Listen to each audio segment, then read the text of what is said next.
तो hi friends, तो कैसे आप लोग? तो आशा करता हूँ कि आप लोग बहुत ही अच्छे होंगे और आप सभी का तैयारी बहुत ही अच्छा चल रहा होगा। ठीक है ना। तो आज की इस वीडियो में हम बताएंगे 10th क्लास के बायोलॉजी का पहला चैप्टर जो आप सभी का जय प्रकरण।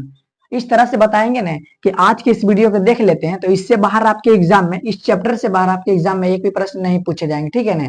तो बहुत ही इजी तरीके से आप सभी को हम समझा देंगे और इसी क्लास में आप सभी को याद भी हो जाएगा, आप सभी को रटना नहीं पड़ेगा। जिंदगी में आप लोग ऐसे कहीं नहीं पढ़े होंगे। ठीक है ना। तो आज की इस क्लास को बताएंगे वन शॉट। वन शॉट कहने का मतलब क्या हुआ कि यह जो चैप्टर है जय प्रकरण एक ही वीडियो में समाप्त कर देंगे और आप सभी को समझा के। ठीक है ना।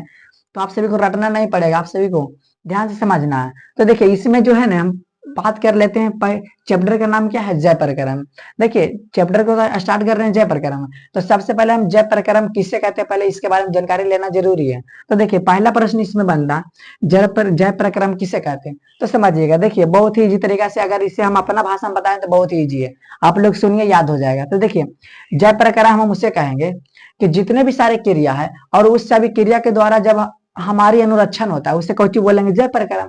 जैसे एग्जाम्पल देखिए, जैसे कि सांस लेना, चलना है, फिरना है, ये सब एक क्रिया की नहीं है। और वही सब क्रिया के द्वारा हम सभी का अनुरक्षण हो रहा है कि नहीं हो रहा?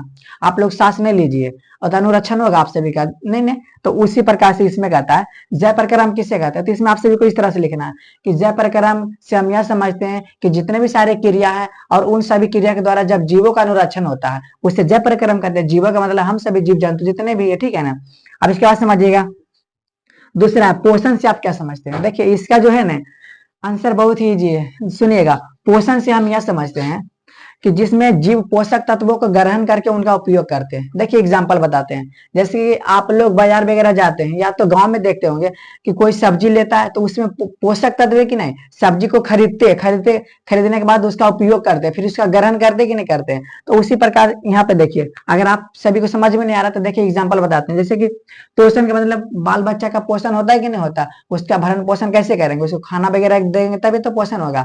तो इसमें आप सभी को इस तरह से लिखना कि पोषण से हम यह समझते हैं कि जिसमें जीव पोषक तत्वों को ग्रहण करके उनका उपयोग करते हैं उसे पोषण कहते हैं। और इसी में साथ में हमें क्या पूछा, यह कितने प्रकार के होते हैं। देखिए बहुत इजी, यह जो है 2 प्रकार के होते हैं। आप सभी को नहीं पता तो समझिए, पहला जो होता है स्वपोषण और दूसरा कौन होता है? पर पोषण होता है। ठीक है ना।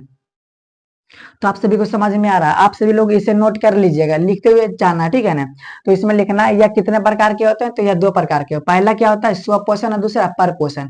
अब देखिए दोनों के बारे में हम जानकारी ले लेते हैं। तो स्वपोषण किसे कहते हैं? जो भोजन अपने बनाता है, स्वयं बनाता है, दूसरे पर निर्भर नहीं रहता। और पर पोषण जो दूसरे पर निर्भर रहकर अपना भोजन प्राप्त करता है उसे कौची बोलेंगे? पर पोषण। तो देखिए पहला क्या है? स्वपोषण है, स्वपोषण। ठीक है ना। अब स्वपोषण किसे कहेंगे? जो अपना भोजन स्वयं बनाता है। और दूसरा कौन सा? पर पोषण, जो अपना भोजन स्वयं नहीं बनाता बल्कि दूसरा पे निर्भर रह के उससे भोजन अपना ग्रहण करता है, उसे क्या बोलेंगे? तो पर पोषण बोलेंगे। तो आई होप कि दूसरा प्रश्न भी आप सभी के क्लियर हो गया होगा। अब इसके बाद समझिएगा 3 नंबर क्या, प्रकाश संश्लेषण क्या है? आवश्यक सामग्री के नाम बताना। तो देखिए सबसे पहले हम बात कर लेते हैं प्रकाश संश्लेषण के बारे में। देखिए प्रकाश संश्लेषण क्या है? तो जिसमें हरे पेड़ पौधे अपना भोजन बनाते हैं उसे कौची बोलेंगे? प्रकाश संश्लेषण बोलेंगे। ठीक है ना। जिसमें हरे पेड़ पौधे प्रकाश की उपस्थिति में जब अपना भोजन बनाएगा तो उसे क्या बोलेंगे? प्रकाश संश्लेषण बोलेंगे। और इसमें हमें क्या बोला है? साथ ही साथ बोला है आवश्यक सामग्री के नाम बताना है। तो देखिए आवश्यक सामग्री के नाम क्या? देखिए पेड़ पौधा के भोजन बनाने के लिए उसे क्या जरूरी है? CO2 माने कार्बन डाइऑक्साइड, जो हम लोग छोड़ते हैं वह जरूरी है। ठीक है ना। अब उसके बाद इसके लिए जल भी जरूरी है, उसके बाद सूर्य के प्रकाश भी जरूरी है, उसके बाद क्लोरोफिल भी जरूरी है। तो 4 चीज हम बोले हैं। ठीक है ना। क्या बोले? कार्बन डाइऑक्साइड बोले हैं। आप लोग ध्यान सुनिएगा, कार्बन डाइऑक्साइड है, जल है। जल तो पता है कि जल नहीं मिलेगा तो कोई नहीं रहेगा, तो जल हो गया। उसके बाद क्लोरोफिल है कि नहीं। अब साथ याद रखना है कि जो पेड़ पौधा देखे होंगे तो पेड़ पौधा की जो पत्ती होता है, पत्ती हरा क्यों होता है? तो क्लोरोफिल के कारण होता है। ठीक है ना। इतना आप लोग याद रखिएगा कि पत्ती का रंग हरा क्यों होता है? तो क्लोरोफिल के कारण होता है। अब इसके बाद आप लोग समझ लिए होंगे ना कि आवश्यक सामग्री के नाम 4 गो है।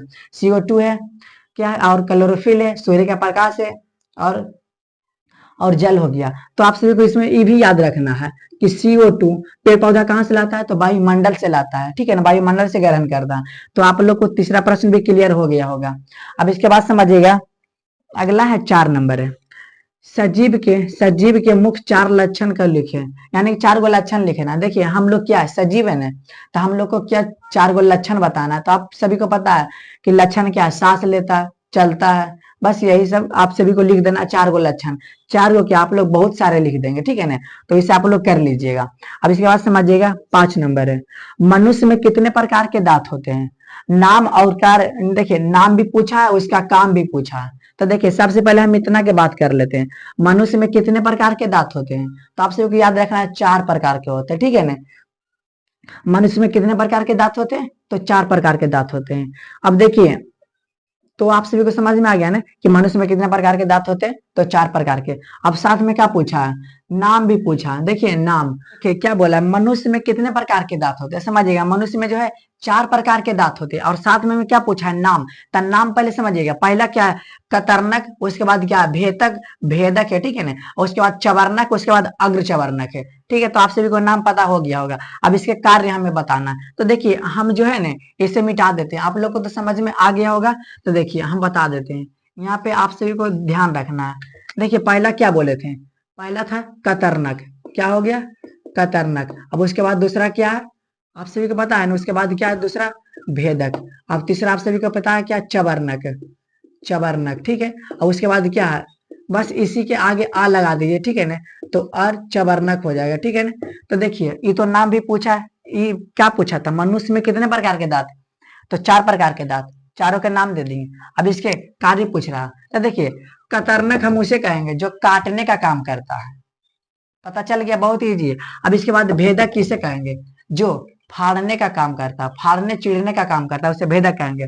उसके बाद चवर्णक किसे कहते हैं, जो चबाने का काम करता है। उसके बाद अग्र चवर्णक किसे कहते हैं, जो चबाने के साथ साथ पीसने का काम करता है, ठीक है ना। तो आप सभी को ये भी पता हो गया होगा।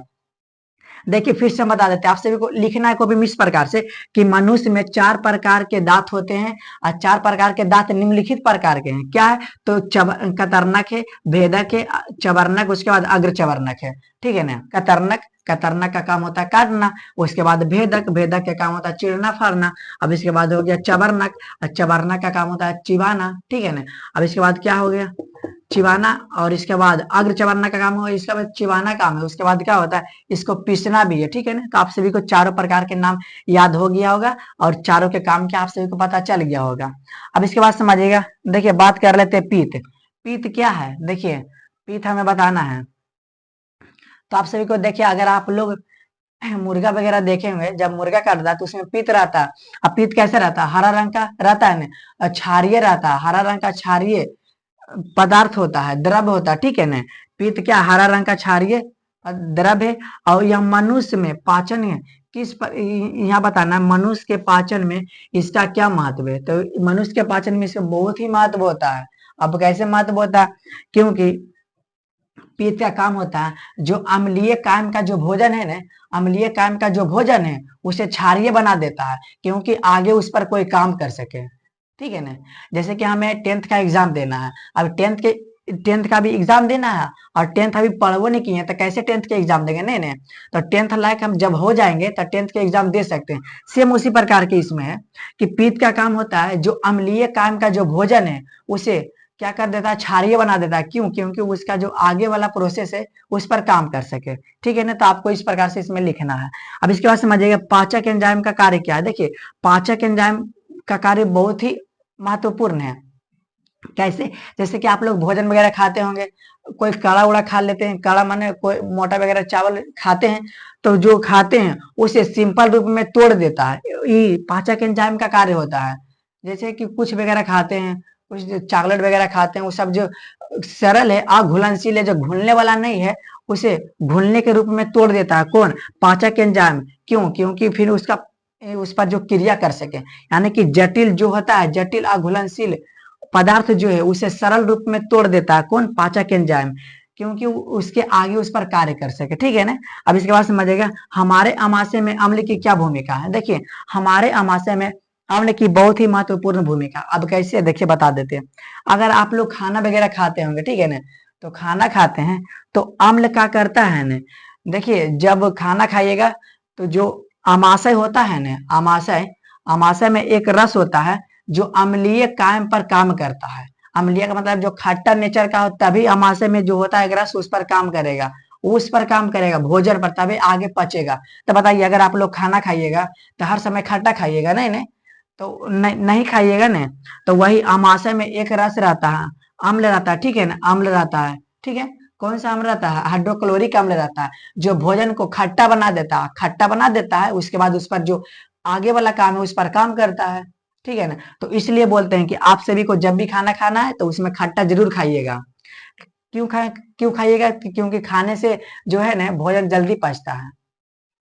तो ही हमारे अमाशय में अम्ल की क्या भूमिका? तो हमारे अमाशय में अम्ल की बहुत ही महत्वपूर्ण भूमिका, क्योंकि अम्ल का काम होता है जो भोजन आ रहा है उसे अम्लीय बनाना है, क्योंकि उस पर जो आगे वाला काम है उस पर आसानी से काम कर सके, ठीक है ना। तो इसका काम क्या है? भोजन को खट्टा बनाना है, ठीक है ना, तभी इसका जो आगे वाला काम होगा। अब इसके बाद समझिएगा पोषण।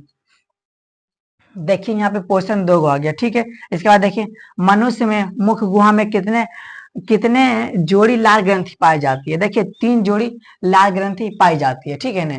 अब बात कर लेते हैं पहला क्या होता है। तो पहला आप सभी को याद रखना है, क्या होता है? पैरोटिड लाल ग्रंथि। क्या बोले? देखिए पैरो पैरोटिड लाल ग्रंथि, ठीक है ना। अब उसके बाद दूसरा सब मैंडिबुलर लाल ग्रंथि होता है, सब मैंडिबुलर, ठीक, क्या बोले? सब मैंडिबुलर, सब मैंडिबुलर लाल ग्रंथि। अब इसके बाद तीसरा आप सभी को याद क्या रखना है? सबलिंगुअल लाल ग्रंथि, सबलिंगुअल लाल ग्रंथि, सब लिंगुअल लाल ग्रंथि। देखिए हम इसका ट्रिक बता देते हैं, 5G ट्रिक यहाँ। देखिए सब जो है अपना पैर पर सिंगल है, कैसे याद रखेंगे?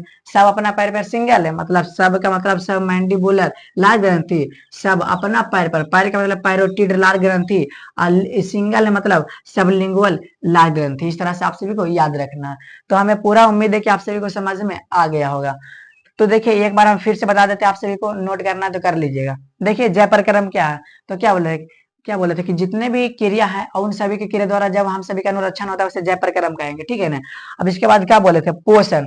अब पोषण क्या बोले थे? जिसमें जीव पोषक तत्वों का ग्रहण करके उनका उपयोग करते हैं, ठीक है। अब इसके बाद प्रकाश संश्लेषण। प्रकाश संश्लेषण क्या? तो जिसमें हरे पेड़ पौधे अपना भोजन बनाते हैं, उसमें क्या जरूरी है सामग्री? CO2, जल और सूर्य का प्रकाश और क्लोरोफिल, ठीक है। अब इसके बाद सजीव के 4 गो लक्षण आप सभी को पता है। अब इसके बाद मनुष्य में कितने प्रकार के दांत होते हैं? तो 4 प्रकार के होते हैं। कौन? कतरनक, भेदक, चवर्णक, अग्रचवर्णक। कतरनक का काम होता है काटना, भेदक का काम होता है चीरना फाड़ना, अब इसके बाद चवर्णक का काम होता है चिबाना, उसके बाद अग्रचवर्णक का काम होता है चिबाना के साथ साथ पीसना भी होता है। अब इसके बाद समझिएगा पित्त क्या? पित्त हरा रंग का क्षारीय पदार्थ है। अब इसके बाद मनुष्य के पाचन में इसका क्या महत्व है? बहुत ही अच्छा महत्व है। कैसे? क्योंकि जो अभी तो यहाँ पे देखिए, अभी भोजन तो अम्लीय था, अम्लीय कौन बनाया? अमाशय में जो रस होता है उसे अम्लीय बना दिया, अम्लीय बनाया तो उसके बाद पीत के पास गया, तो पीत क्या बोला? पीत बोला कि इस पर हम काम तब्बे करेंगे जब क्षारीय नेचर का होगा, तब्बे हम इस पर काम करेंगे। तब फिर पित्त जो है उसको क्षारीय बना देता, फिर उसके आगे काम होता है, ठीक है ना। अब इसके बाद बताना पाचक एंजाइम का काम क्या है। तो जितना भी जटिल से जटिल अघुलनशील पदार्थ होते हैं उसे सरल रूप में तोड़ देना किसका काम होता है? पाचक एंजाइम का कार्य होता है, ठीक है ना। अब इसके बाद हमारे अमाशय में अम्ल की क्या भूमिका है? तो आप सभी को पता है ना कि हमारे अमाशय में अम्ल की बहुत ही महत्वपूर्ण भूमिका है, क्योंकि जब भोजन वगैरह खाते हैं तो खट्टा तो हर समय खाते हैं नहीं, तो वहां पे पेट में खट्टा करने वाला एक बैठा हुआ रहता है हाइड्रोक्लोरिक अम्ल, जो भोजन को खट्टा कर देता है, ठीक है ना, क्योंकि उस पर आगे का जो काम हो सके, तो वही इसका जो है कार्य है, ठीक है ना। अब इसके बाद समझिएगा पोषण। पोषण तो यही वाला था। इसके बाद मनुष्य में मुख गुहा में कितने प्रकार के लाल ग्रंथि पाए जाते हैं? तो 3 प्रकार के। पहला क्या? पैरोटिड लाल ग्रंथि है, दूसरा कौन सा है?